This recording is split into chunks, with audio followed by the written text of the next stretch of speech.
அனைவருக்கும் வணக்கங்க. பொதுவாக நம்ம ஆரோக்கியத்துக்கு அடிப்படையான தேவையான 3 விஷயங்கள் என்னன்னு கேட்டிங்கன்னா, உணவு, உடற்பயிற்சி இல்லைனா உடல் உழைப்பு, உறக்கம். இந்த 3 விஷயத்தில் உறக்கத்தை பற்றி தான் இன்றைக்கி பேச போகிறோம். ஏன்னா மார்ச் 13ஆம் தேதி வேர்ல்டு ஸ்லீப் டே, உறக்கத்தை பற்றின ஒரு விழிப்புணர்வை ஏற்படுத்த வேண்டிய நாள். பொதுவாக தூக்கத்தை நம்ம அலட்சியப்படுத்துறது உண்டு. பலரும் பல காரணங்கள்னால, எனக்கு வேலை இருந்தது, தூங்கி நம்ம என்ன பண்ண போகிறோம், நம்ம அதுக்கு வேண்டி எக்ஸ்ட்ரா ஒர்க் பண்ணலாம், எனக்கு நைட்டு வேலை செஞ்சாதான், இல்லை நடுவில் ஃபோன் கால் அட்டன் பண்ணி தான் ஆகணும், இப்படி பல காரணங்கள், தேவையான காரணங்களும் பல தேவையற்ற காரணங்களும் நம்ம சொல்வது உண்டு. இன்னொரு விஷயம் என்னென்னா, நல்லா தூங்குறவங்கள பார்த்து கிண்டல் பண்ணுறது உண்டு. வீட்டில் இருக்கவங்க, இவருக்கு தூங்கலைன்னா எதுவுமே அடுத்த நாள் நடக்காதுங்க, இப்படிங்கிற மாதிரி கிண்டல் பேச்சுகளும் உண்டு. ஸோ உண்மையிலையுமே தூக்கத்தினால நம்ம உடலில் ஏற்படுற மாற்றங்கள் என்ன, அதுதான் நம்ம மெயினாக பார்க்க போகிறோம். முதல் விஷயம், மூளையில் ஏற்படுற 4 முக்கியமான மாற்றங்கள். முதல் விஷயம் என்ன அப்படின்னு கேட்டிங்கன்னா, அந்த 4 விஷயத்தில் முதல் விஷயம் கழிவுகள் நீக்கப்படுது. நம்ம மூளையில் தேவையற்ற கழிவுகள் நீக்கப்படுது. பொதுவாக நம்ம மூளையில் நிறைய கெமிக்கல்ஸ் இருக்குது, செரோட்டனின், டோப்பமைன், இந்த மாதிரி. இது சரியான விகிதத்தில் வேலை செய்யும் போது தான் மூளையோட செயல்பாடு கரெக்டாக இருக்கும். இது டிஸ்டர்ப் ஆகும்போது நமக்கு மனச்சோர்வு, டிப்ரெஷன், இல்லைனா வேறு விதமான மனம் சார்ந்த பிரச்சனைகள், சைக்காட்ரிஸ்ட்டு போகிறோம் இல்லையா, அந்த மாதிரி பிரச்சனைகள் உண்டாகிறதுக்கு ரொம்ப முக்கியமான காரணம் இதில் இருக்கிற டிஸ்டர்பன்ஸ். ஸோ இது இல்லாமல் இருக்கணும் அப்படின்னா அந்த டாக்ஸின்ஸ் சரியாக நீக்கப்படணும். அதுக்கு உறக்கம் ரொம்ப அவசியமான ஒரு விஷயம். ரெண்டாவது நினைவாற்றல், மெமரி. பொதுவாக ஒரு நாளில் பல விஷயங்கள் நம்மளுக்கு நடந்துக்கிட்டே இருக்கும். எல்லாமே நம்மளோட மெமரியில் இருந்துக்கிட்டே இருக்கும். ஆனால் சில விஷயங்களை நீக்கப்படணும், சில விஷயங்கள் நம்ம உள்ளே எடுத்து சேவ் பண்ணி வைக்கணும். உதாரணத்துக்கு கம்ப்யூட்டரில் நம்ம தேவையான ஃபைல்ஸ்லாம் எடுத்து ஹார்ட் டிரைவில் சேவ் பண்ணி வைக்கணும் இல்லையா, அதே போல். ஸோ டெம்பரரி மெமரியிலேருந்து பர்மனன்ட் மெமரிக்கு கொண்டு போகிறதும், தேவையில்லாத டெம்பரரி மெமரியை நீக்கிறதும், நமக்கு என்னதுங்க ரெஃப்ரெஷ் பண்ணுறதும் எப்போ நடக்கும் அப்படின்னா நல்ல உறக்கத்தில் தான் நடக்கும். அடுத்து 3வது விஷயம் எமோஷன்ஸ், உணர்வுகளை மேம்படுத்துறது இல்லைனா ரெகுலேட் பண்ணுறது அப்படின்னு சொல்லுவோம். ஸோ இது நடக்கிறது தூக்கத்தில் தான். இது இல்லாத பட்சத்தில் தான் சரியான தூக்கம் இல்லாதவங்களுக்கு ஒரு மாதிரி உணர்வு, இரிட்டபிளாக இருக்கிறது, இல்லை ஒரு மனச்சோர்வலாக இருக்கிறது, ஒரு பயத்தில் இருக்கிறது, இப்படி பல விஷயங்கள் நடக்குது. ஸோ சரியான தூக்கம் உங்களோட உணர்வுகளை மேம்படுத்தும். 4வது ரொம்ப முக்கியமான ஒரு விஷயம், கான்சன்ட்ரேஷன் அண்ட் ரிஃப்ளெக்ஷன் சொல்லுவோம். அதாவது இன்றைக்கி குழந்தைங்களுக்கு ரொம்ப அவசியமான ஒரு விஷயம், ஒரு விஷயத்தை ஃபோக்கஸ் பண்ணி அதில் பண்ணால் தான் அதை கற்றுக்க முடியும். இது குழந்தைங்களுக்கு மட்டும் இல்லை, எல்லாத்துக்குமே. எந்த வேலையை செய்கிறவங்களா இப்போ நான் பேஷண்ட் பார்க்குறேன்னா அதில் ஃபோக்கஸ் பண்ணி நான் பார்த்தா தான் அவங்களுக்குரிய தீர்வுகளை நான் கொடுக்க முடியும். இப்படி ஒவ்வொரு வேலையிலும் நம்மளோட கான்சன்ட்ரேஷன் அப்படிங்கிறது ரொம்ப அவசியம். இதுக்கு சரியான உறக்கம் அவசியம். ரிஃப்ளெக்ஸ் அப்படிங்கிறது ஒரு விஷயம் உடனே நடக்குதுன்னா அதுக்கு எந்த மாதிரி ரியாக்ட் பண்ணுறோம். இப்போ உதாரணத்துக்கு நிறைய பேர் கேள்விப்பட்டோம், எங்கேருந்து வந்தாருனே தெரியலங்க, திடீர்னு அடிச்சிட்டாருங்க, எங்கேருந்து பறந்து வந்ததுன்னே தெரியல, டப்புன்னு அடிச்சிருச்சுங்க அப்படின்னு சொல்லி நிறைய பேர் கேள்விப்பட்டோம். ஆக்சிடென்ட்ஸில் பொதுவாக கேள்விப்பட்டிருப்போம். இதுக்கு ரொம்ப முக்கியமான காரணம் அந்த ரிஃப்ளெக்ஸஸ் நமக்கு குறைவாக இருக்கிறது. ஸோ அந்த ரிஃப்ளெக்ஸஸ் கரெக்டாக இருக்கணும், நம்மளுக்கு கான்சன்ட்ரேஷன் ஃபோக்கஸ் கரெக்டாக இருக்கணும்னா நல்ல தூக்கம் அவசியம். ஸோ மனதில் டாக்ஸின்ஸ் ரிமூவ் பண்ணுது, மூளை பொறுத்த வரைக்கும் டாக்ஸின்ஸ் ரிமூவ் பண்ணுது, நினைவாற்றலை மேம்படுத்துது, எமோஷன்ஸை மேம்படுத்துது, அதே போல் நம்மளோட கான்சன்ட்ரேஷன் மற்றும் ரிஃப்ளெக்ஸஸை இம்ப்ரூவ் பண்ணுது. இது மூளையில் நடக்கக்கூடிய மாற்றங்கள். இது இல்லாமல் உடலில் மற்ற பகுதியில் நடக்கக்கூடிய மாற்றங்கள் என்ன மாதிரி பெனிஃபிட்ஸ் நம்மளுக்கு தூக்கத்தில் கிடைக்குது அப்படின்னா ரொம்ப முக்கியமானது. நம்மளோட நோய் எதிர்ப்பு தன்மை இம்ப்ரூவ் ஆகுதுங்க.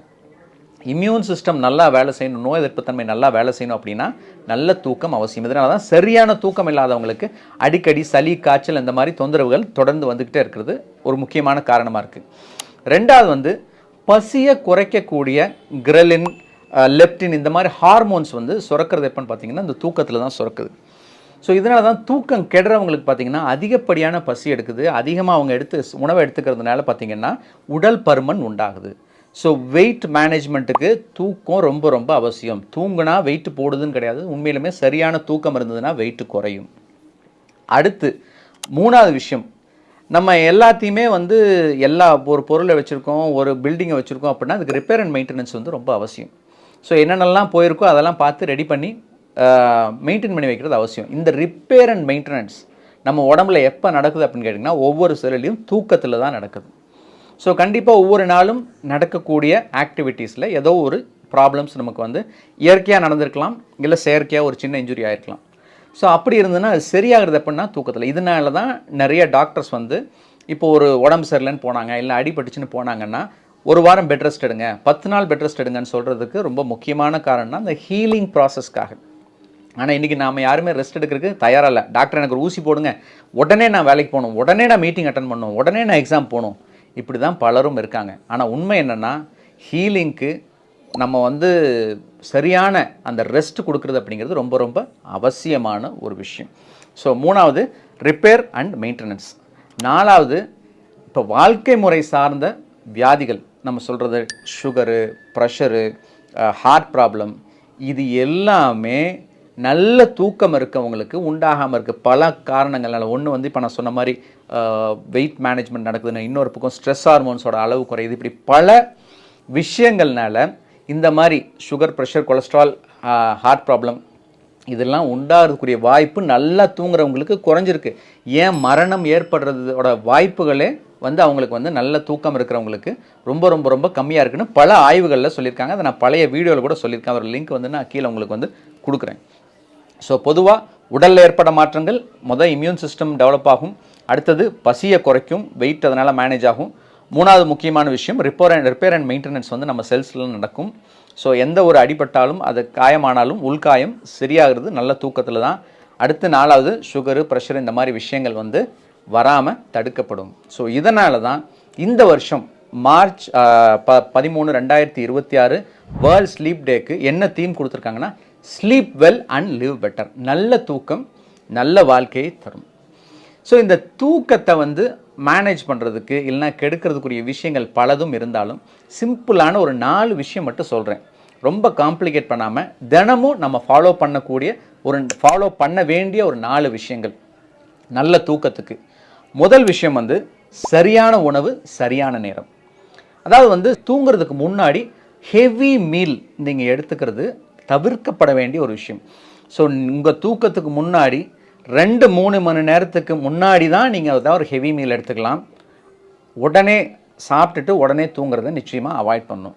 ஆப்வியஸாக லைட்டாக வந்து நீங்கள் ஏதாவது ஒரு ஃப்ரூட் சாப்பிட்றீங்க, இல்லை வந்து பால் சாப்பிட்றீங்க, இந்த மாதிரி லைட் ஃபுட்டாக நீங்கள் எடுத்துக்கிட்டிங்கன்னா கண்டிப்பாக பெட்டர். அதுக்கு வேண்டி வந்து ஆயிலி ஸ்நாக்ஸோ இல்லை ரொம்ப ஹை ஃபேட் டயட்டோ வந்து தூக்கத்துக்கு முன்னாடி நான் ஸ்நாக்ஸ் சாப்பிட்றேன்னு தயவு செஞ்சு எடுத்துக்காதீங்க.